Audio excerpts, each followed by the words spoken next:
They used to always tell me, it's like, man, it's a different glow on you, you know? He tried to save me. And luckily, he did before it got too late.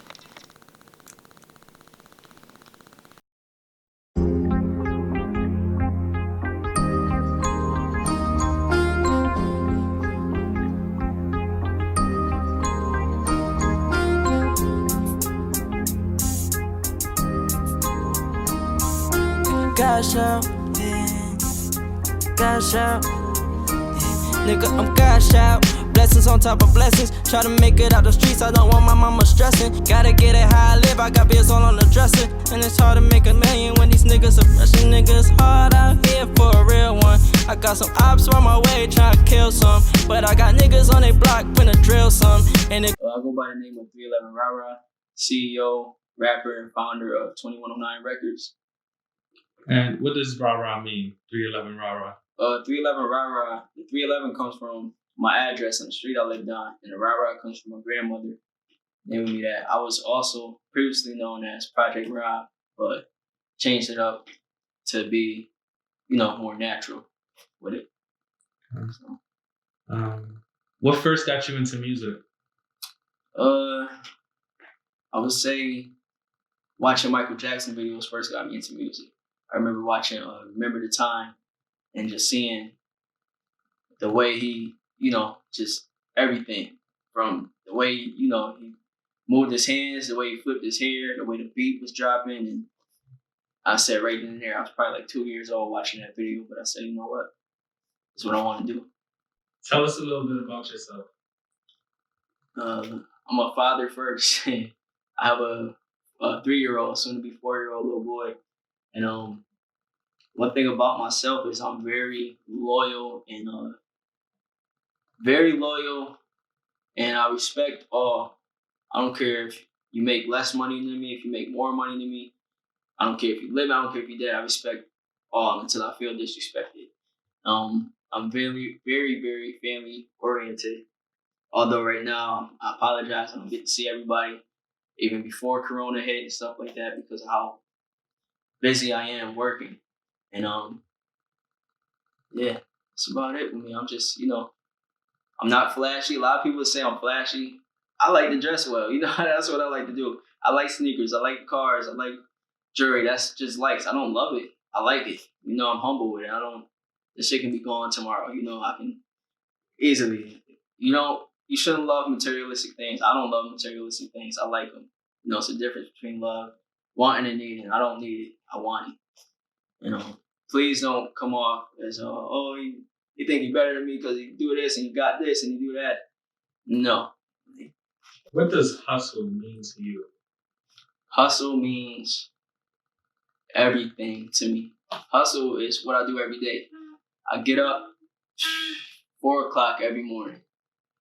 Don't come back in the house until about 1:30 p.m., take a nap, leave out again at 6 o'clock. I just hustle. Whatever, not even just it's not for myself, I hustle for my kids, but I was hustling before then. Not for just myself, but to make sure everyone was good. And if a man don't got a hustle bone in his body, can you really consider him a man? We can't hustle for his family. Not even saying that it's illegal or illegal, but you got to do what you got to do. So. What books are you reading right now? Oh, man. You know what? My boy Kenny, he just put me up on a book. Damn, what is this book called, man? And I'll tell y'all what it's about, too.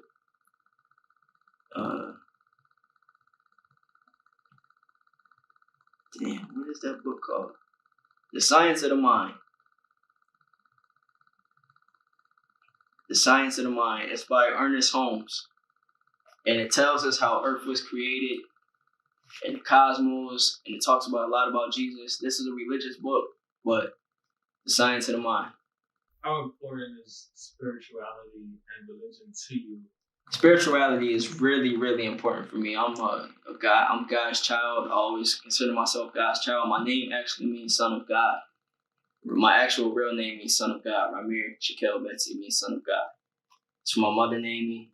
And that's who that's the only man I look up to. I follow. I don't idolize anybody but God. I don't idolize any celebrities. I only idolize God. I don't idolize myself. Nothing but God. Um, on both sides, mother and father side of the family, very strict or religious. I don't wear anything if it's not, something that's biblical. But also, it's no diss to any other religions or anything like that. But I'm a firm believer in Jesus Christ, and I feel like everybody is entitled to believe in what they need to believe in order to get them through this world and obey their laws. But it's very important to me. I'm teaching a lot to my kid. My fiance, she's also doing the same thing. So very, very important. Without it wouldn't be me. Who inspires you to make music? Person that inspires me to make music the most would have to be Lil Wayne. Definitely Lil Wayne. I've seen, him go through trial and tribulations and still make hits through it all. He never gave up. So that's what keeps me motivated and keeps me going every day. How would you describe the music that you create? The music that I create, I would best describe it as energy based. And I don't know, when I get back there, I have a song called God's Child. And when I get back there, it's like, God is pushing me to do certain some of these words I come up with and some of these phrases and stuff that I come up with, because like I said, I rarely write. If I do, it's 5 bars max. So the rest is all I put it in God's hand. What does music mean to you? Music means everything to me. Without music, I would be doing something that I should not be doing right now. And it's a culture behind it, and it has always been an art. But now you have actual artistry. Like you can put up certain artists and put them next to the Basquiat's, and you can compare and contrast. But it goes hand in hand. Music and art is the same thing. You put it all together.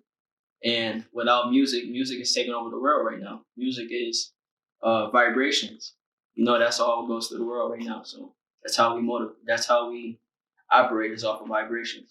Without music, there would be a lot of depressed people or a lot of, angry people, and I don't know. It just balances it out. Without music, there wouldn't be the life we know as today. At what point did you realize that music had a vibration for yourself?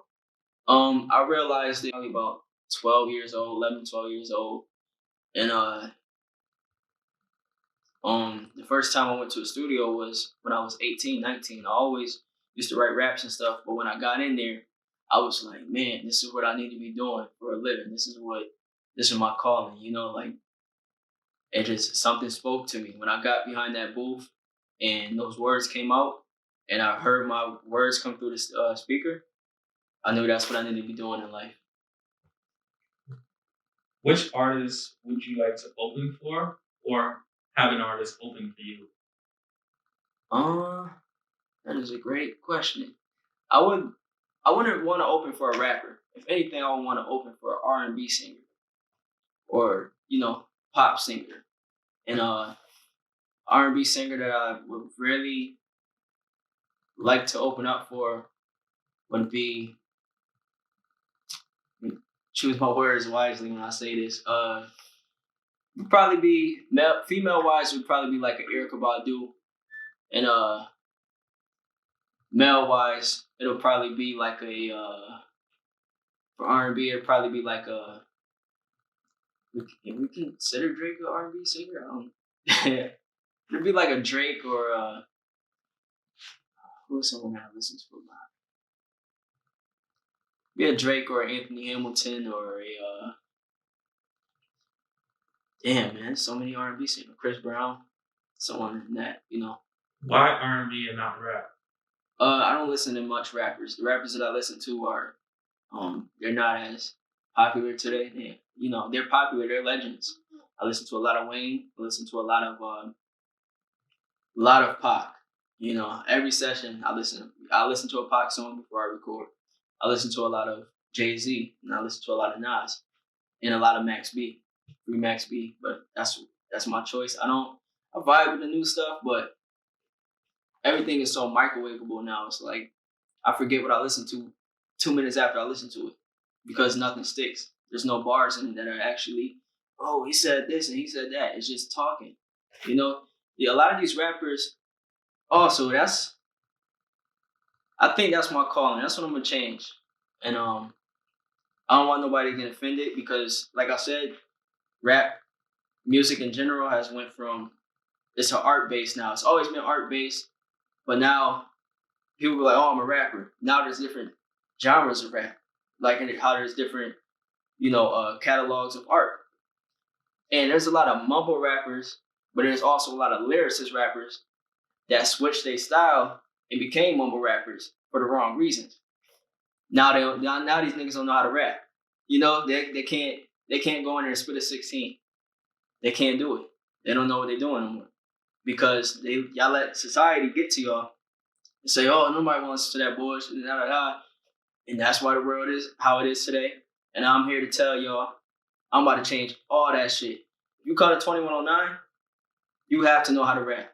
I don't want no mumble rappers. That's cool for an interlude or something like that, but I don't want no mumble rappers. You have to be speaking something that's going to change the world, and that's what I plan on my music doing for the people and for the rest of the music industry.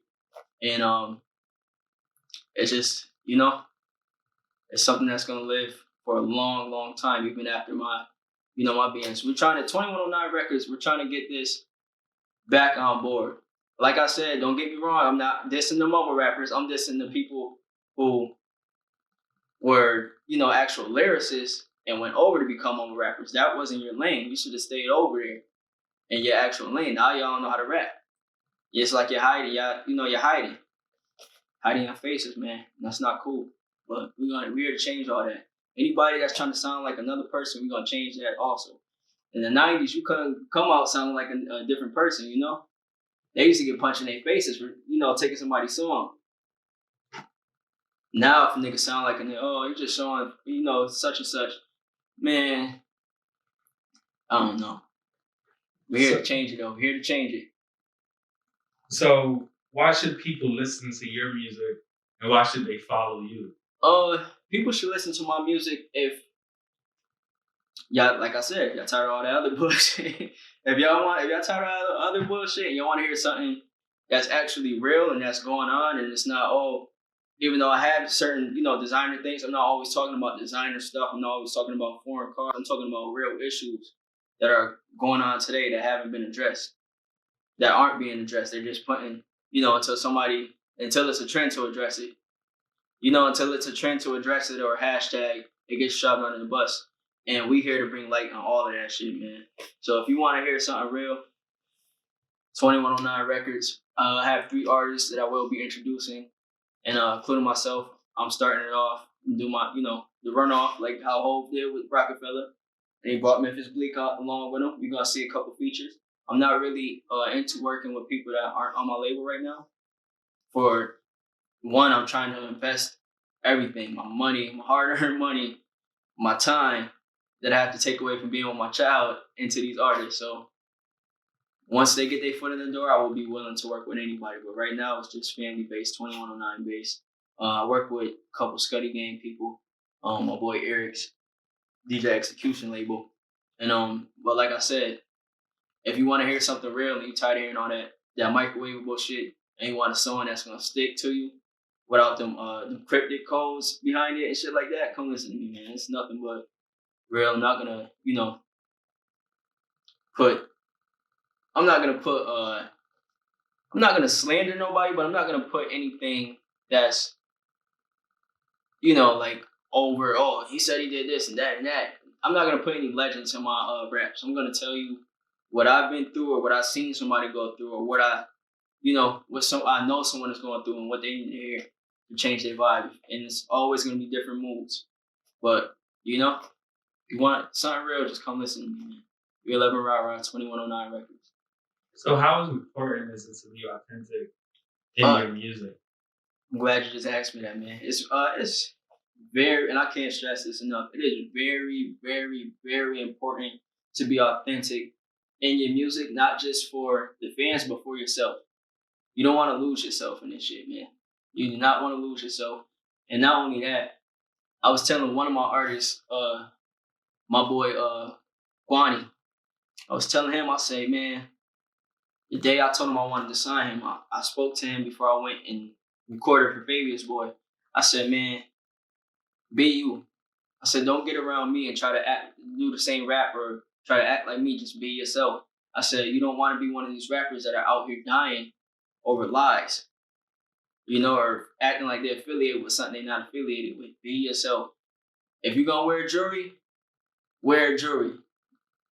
If you want to wear fake shit, wear fake, but don't be I got this and that in your raps, and you don't got that, and a motherfucker snatch your chain, you try to fight him, and he pop your ass.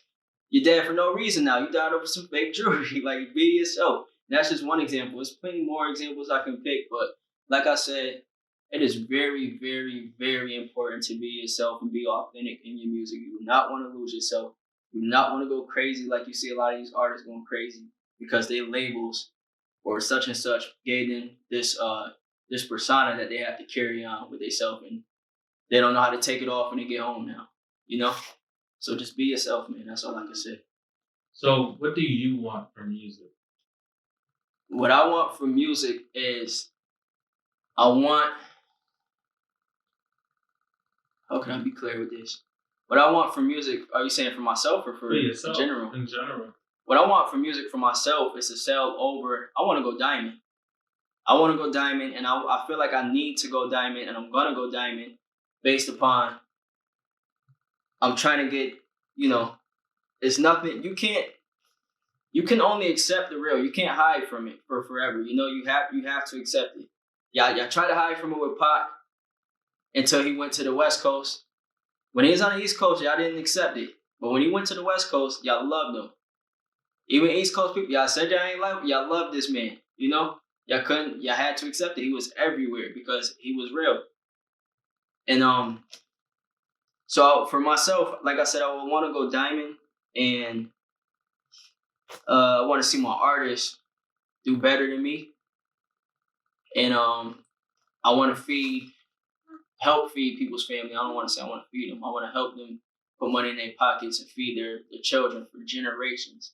And also, I want to sit down with these label owners and these A&Rs and executives and these lawyers and whoever is on top of these industry people. I want to sit down with them and come up with an agreement that they should not be getting more money than what the artist is getting.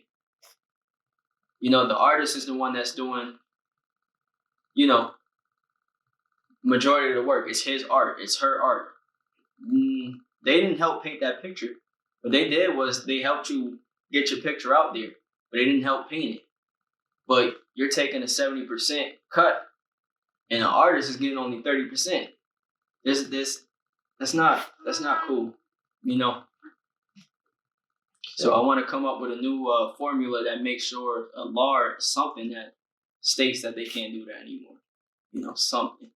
What's the best advice you were given about the music industry, about life, that you follow and hold dear till today? The best advice I got from something about the music industry was to never accept the first offer.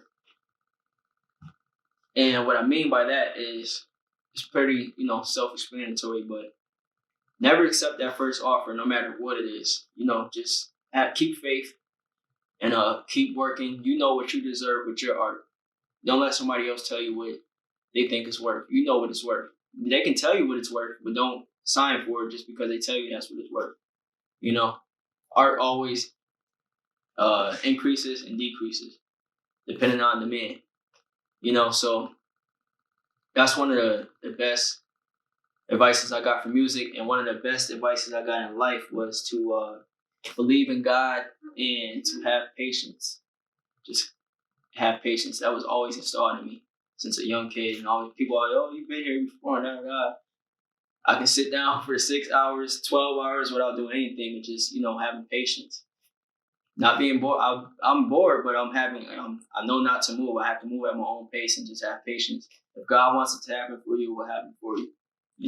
So So one of the best advice. And take care of your kids. That's another advice I have. I have one of the best, not one of the best advice I got, but that's the best advice I can give to somebody else. That's take care of your children, man. Take care of these kids out here. They need parents.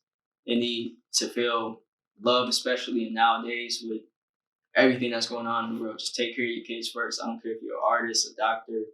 I don't care if whatever you do in life. Just make sure your kids are taken care of. Make sure you know your kids. Make sure you spend time with them. Make sure you teach your kids.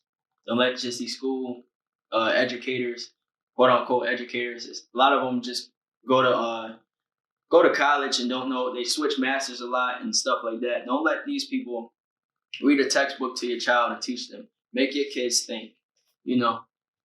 Pick their brains sometimes. Just teach your kids, love your kids, spend time with them. Just take care of them all around. That's the best advice I can give to anybody. can you share a moment where you were in a bad situation and had to get yourself out of it?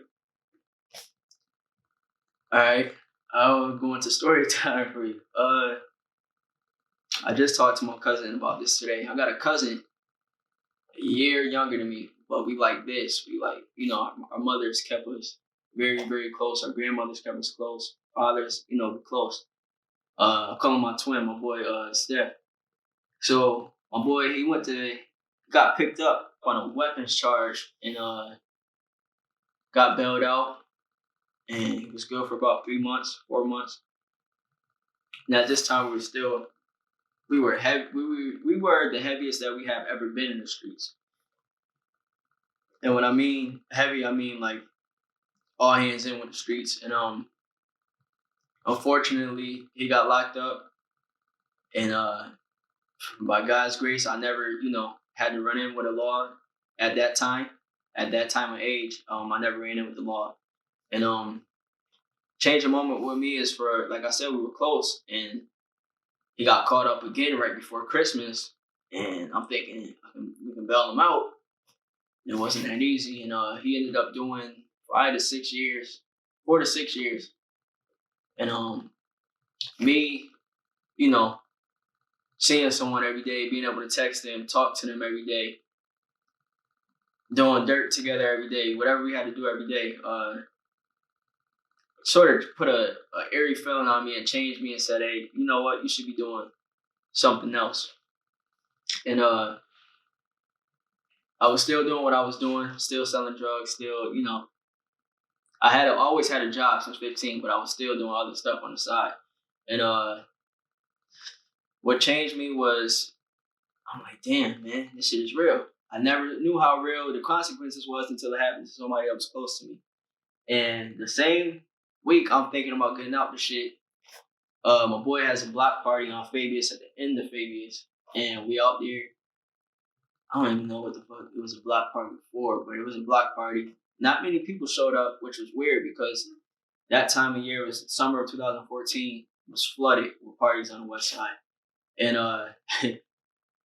and I just remember standing next to the house, and there was 2 cars parked in the parking lot in the driveway, and my boys was in one of the cars. I don't know who was in the other car, and at this time it's summertime, so I hear pop, pop, pop, pop. I'm like, oh, they throwing fireworks at each other again. So hearing the pops, and I'm like, something just told me to look, and I look over to the side of the house. That I'm standing up against the house, and I look over to the side. It's nothing but bullet holes in this house. I don't know how far these people were when they were shooting, but they started to get closer. And at that time, I sobered up, and it was getting closer and closer and closer. And I just, I couldn't run from it really. So I ended up going around the gate, and there was a tall, probably like 7-foot gate, and I couldn't climb it because I'm in my own hood with slippers on.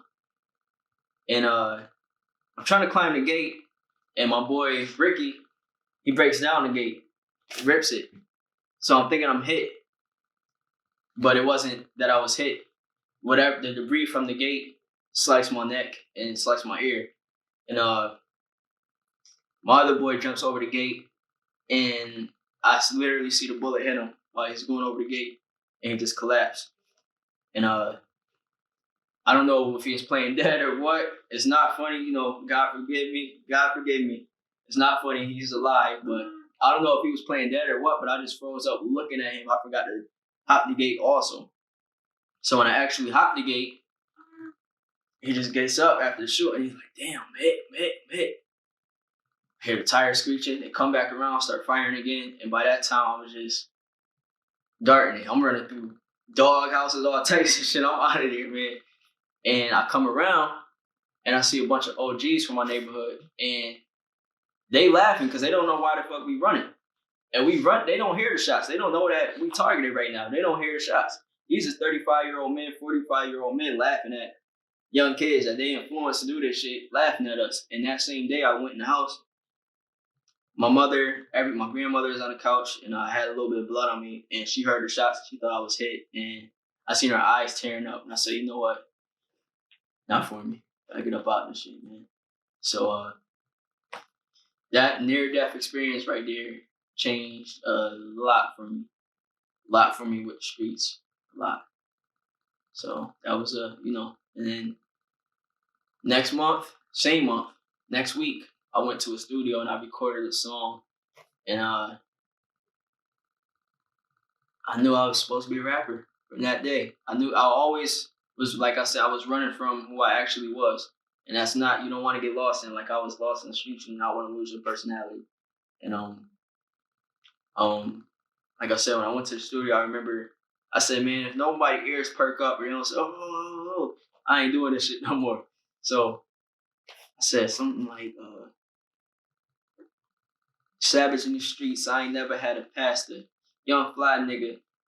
Hold up, what did I say? Savage in the streets, I ain't never had a pastor. Young fly nigga, Jesus peace and a clap. But my young boy said he went like Aladdin. And I'm making 7, so I made my stamp a raptor. You ain't never had the feds knocking at your trap door. Meanwhile, you gotta throw them keys out your back door. Shotguns, handguns, all them shit do damage. Out west, delivering more shell cases than errands. Niggas ain't banging when the spiff go off. A deaf nigga ears ringing. I'm really in the streets. I don't never see my sheets. Solid gold on my ears. They mistake me for Mr. T. Only time I walk my feet is when I'm hopping in that V. When I made my first stack, I spit that shit on 10 T's. When this chopper get to spitting, you gonna need like 10 feet just to help you run faster. All y'all niggas laughter. I ain't quitting trap until the nigga see that Benz truck. He Instagram a picture and some 6s in a black truck.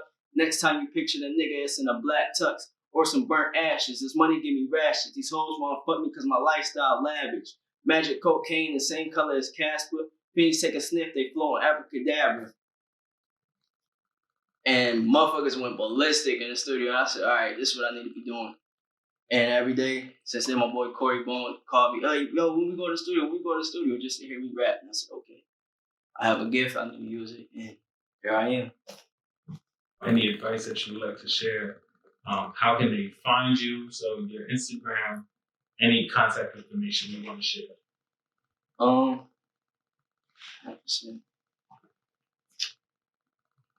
First of all, let me say I'm here. I felt like rap was, not just rap in general, but music in general was lacking something. We haven't seen, we've seen the Drakes, we've seen the Kanyes, we've seen the, all those people. I'm here. I'm trying to structure, I'm not trying to do anything. I am structuring what I need to do to be the greatest. I'm here. I'm based out of Syracuse, New York.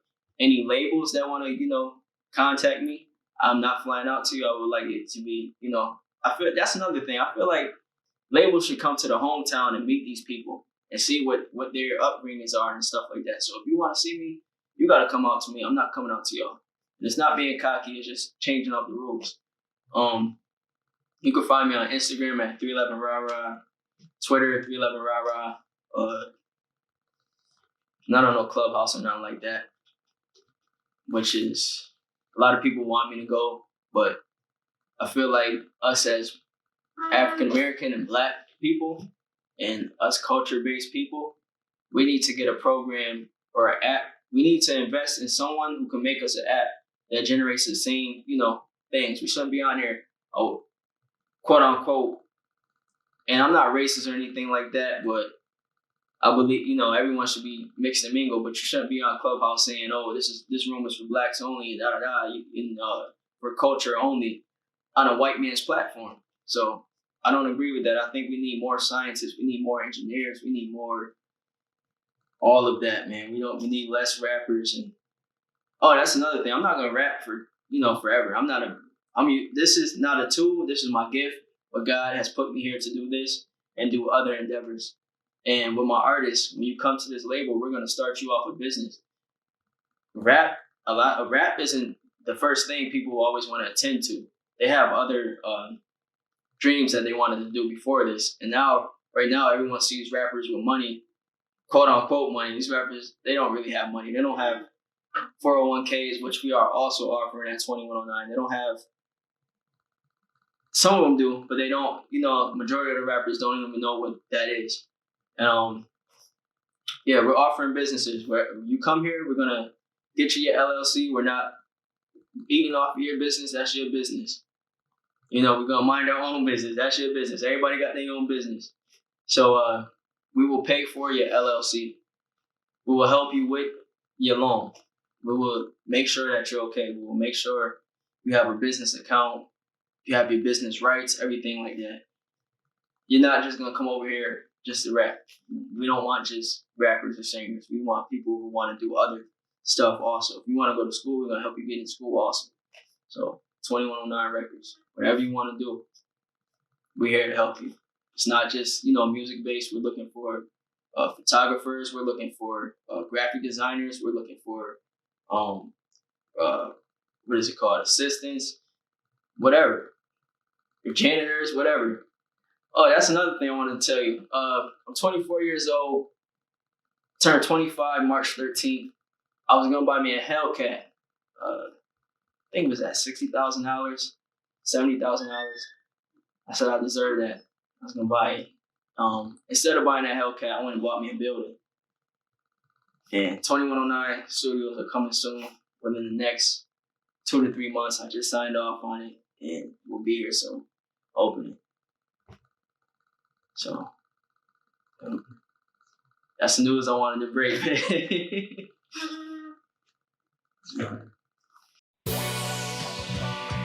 I know the streets of Syracuse, and while Fabius is not the best, neither is it the worst. When you got on Fabius, I had some dismay, wary of what would surround you and influence you. I saw you mesmerize the crowd on Westcott Street at a young age, but I couldn't see you on Fabius, and I worried. But on Fabius, you developed a work ethic and a determination to succeed that has stayed with you, and here you are.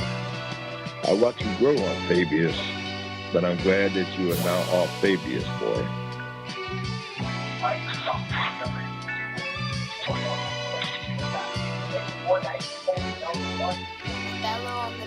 Mama told me to get out those streets. I couldn't hear her cause my Glock loud when it speak.